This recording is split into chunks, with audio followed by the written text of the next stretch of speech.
Greetings, fellow dungeon delvers, and welcome to Dorans and Dragons. My name is Justin, and I'm going to be your guide to bringing your favorite League of Legends champions to life in Dungeons and Dragons. Today we're building Renata Glasc, the Chem-Baroness. Renata is Zaun's wealthiest Chem-Baron who started from nothing but her parents' alchemy research, which she salvaged from the literal ashes of her family's home. She rose to the top through helping others, but always at a cost, whether it be by coin or by their loyalty. With a small vial of her parents' Chemtech formula embedded in each of the devices she sold, Renata merely needs to flip a switch and she'll have Piltover and Zaun completely under her control. Before we get started with the build, go ahead and like the video and hit that subscribe button so you're always notified when we release our builds. We'd like to take a minute and thank our awesome patrons over on Patreon who support us every month. Thanks for helping us keep the lights on and the Chemtech flowing through my veins.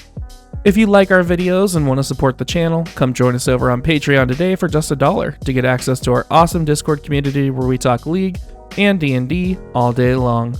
Alright, now let's get into it. Here's a quick preview of the build.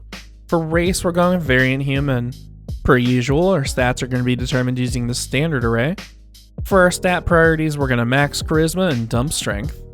We do have a multi-class requirement of 13 in Charisma, Dexterity, and Intelligence. Our leveling path is going to be levels 1 through 5 in Sorcerer, then we'll take a quick 2-level dip in Artificer, then 3 levels of Fighter, and finish the build as a Sorcerer. Renata's passive, Leverage, will be Commander's Strike. Her Q, Handshake, is going to come from Telekinesis. Our W, Bailout, will be a few spells: Haste, Death Ward, and Revivify. Her E, Loyalty Program, comes from Shield of Faith and Guiding Bolt. And finally, we get our ultimate, Hostile Takeover, from Confusion. For race, we're going with Variant Human. We'll bump 2 of our ability scores up by 1, we'll take our Charisma and Dexterity, plus we get the Survival skill proficiency, and finally we'll grab the Gunner feat to get our pistol going early. We'll bump our dex by 1, gain proficiency in firearms, ignore the loading property of our pistol, and remove the ranged attack dead zone. For background, we're going with a custom one of our choosing called the Chem-Baroness. We'll pick up skill proficiencies in Persuasion and Intimidation, and the Supply Chain feature. The Supply Chain feature gives us retained knowledge of the economic connections throughout the world, giving you the ability to leverage these people when necessary. For stats, we're going for the balance Riot actually did a decent job with on their initial pass with the standard array. Roll if you want to, just keep at least a 13 in your Charisma, Dexterity, and Intelligence. Charisma is going to be our top stat thanks to her ability to win people over, especially since she mainly does it through Guile.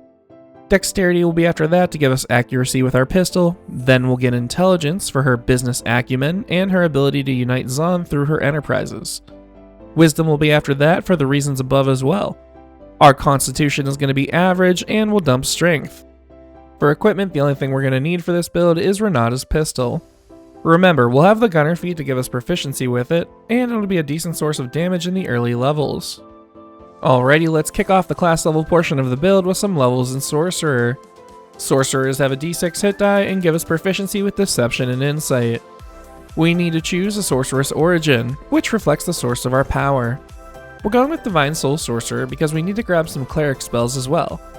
Divine Soul Sorcerers get the Divine Magic feature and Favored by the Gods. Divine Magic gives us access to the Cleric spell list and a free spell based on our affinity. We're going with Neutral, which grants us the Protection from Evil and Good spell. Favored by the Gods is going to help us when we whiff on one of our shots or spells by letting us take 2d4 and add it to our roll once per rest. That's not all though, we also get our first level spells. We'll grab our E with Shield of Faith and Guiding Bolt. We'll use Twin Spell on both of these spells and Action Surge when possible to get as many targets as we can to really replicate the E. Shield of Faith is going to give our targets a +2 to their AC, while Guiding Bolt is going to let us fire off a Chemtech missile dealing 4d6 radiant damage. On top of that, the next attack roll against that creature has advantage. Second level sorcerers gain Font of Magic, giving us a pool of sorcery points to use. Right now, these points can only be used as a way to exchange and recharge our spell slots, but starting next level, they'll power our metamagic options. Speaking of metamagic, level 3 sorcerers gain their metamagic options, which are basically just cool ways to spend sorcery points and augment our spells in certain ways. The main one we need is Twin Spell, which I mentioned earlier. This is going to let us cast our Guiding Bolt and Shield of Faith at 2 targets at the cost of the spell's level and sorcery points. 4th level sorcerers gain the first ability score improvement of the build. As always, we're going to explain all of our choices here so you can pick and choose for yourself along the way. At level 4 sorcerer, we'll bump our charisma 2 points. Then at sorcerer 8, we'll max our charisma with another 2 points. Finally, at sorcerer 12, we'll get some more oomph with our pistol with 2 more points in dexterity. Level 5 sorcerers learn 3rd level spells. We're going to pick up the attack speed boost and revive portions of our W with haste and revivify. Haste is going to give us double our speed plus 2 to our AC, advantage on our dex saves, and the ability to take a limited action. Revivify is going to let us restore a creature that has died within the past minute to life. Now normally we don't mention material costs of spells, but this spell has a whopping 300 gold piece diamond cost behind it, and most DMs are going to hold you accountable to that one. They'll be returned back to life with a single hit point, so get ready to give them some help. We're changing gears now, see what I did there, to the Artificer class to get our Chemtech Decanter. Artificers have a D8 hit die and give us proficiency with Tinker's tools. We'll also get Magical Tinkering, which will let us imbue a tiny bit of magic into a mundane object. The object can shed a bit of light, emit a recorded message, or an odor, or show a static visual effect. Use it to spam your M7 emote on the corpses of your enemies. 2nd level Artificers gain their Artificer infusions. We'll get our Chemtech Decanter with Homunculus Servant, and improve our pistol with Repeating Shot. Homunculus Servant is almost like a familiar you control the shape of. It has its own stat block and everything. Repeating Shot is going to give our pistol a +1 to attack and damage rolls, and let us ignore the loading property. On top of that, you never need to worry about ammunition, since this infusion creates magical versions of it. Now we're going to switch over to Fighter for a few levels to get our passive and action surge. Fighters have a D10 hit die and give us no new proficiencies. We do choose a fighting style though, and we're going with Archer to give a +2 to our attack rolls with our pistol. On top of that, we'll get a nice juicy little heal in the form of Second Wind, giving us 1d10 plus our fighter levels and hit points as a bonus action once per rest. Standard reminder to use this before you spend any of your hit die on a short rest. 2nd level fighters give us one of the best features in the game, Action Surge. Once per rest, you can push yourself to the limit and take 2 actions on a turn.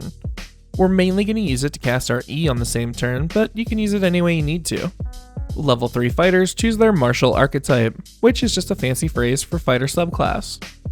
We're going to pick up our passive thanks to the Battlemaster and their Combat Superiority. Combat Superiority is a pool of 4 D8 die that are used to power your Battlemaster maneuvers.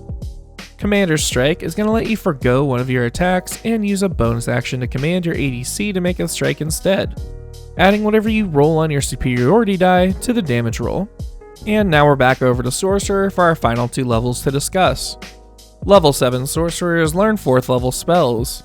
Death Ward is going to help us stave off death for our allies like our W does, by preventing the first time a creature drops to 0 hit points by reducing them to 1 instead. At level 9, Sorcerers learn 5th level spells. We'll grab our Q with Telekinesis. We're going to use this spell and force a strength contest against a creature that's huge or smaller. If you win, you can fling the creature up to 30 feet in any direction and restrain the creature until the end of your next turn.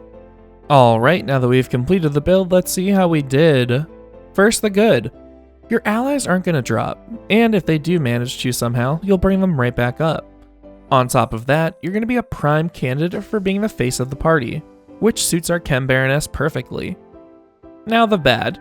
Renata is very intelligent, obviously, but unfortunately it doesn't do anything helpful to our build. Also, beyond Guiding Bolt, this build is almost entirely a supporting character, which is appropriate, but might not be the best if you don't have a solid team around you. So what'd you think? I've included a link to this build via D&D Beyond in the description below, as well as Amazon links to the books used in this build. If you enjoy this type of content, please consider supporting us on Patreon. We have a few awesome rewards, and you get access to our great Discord community. We plan on churning out one League Champion build every week. Thanks for watching, and hopefully we'll catch you on the Rift, or in the Forgotten Realms.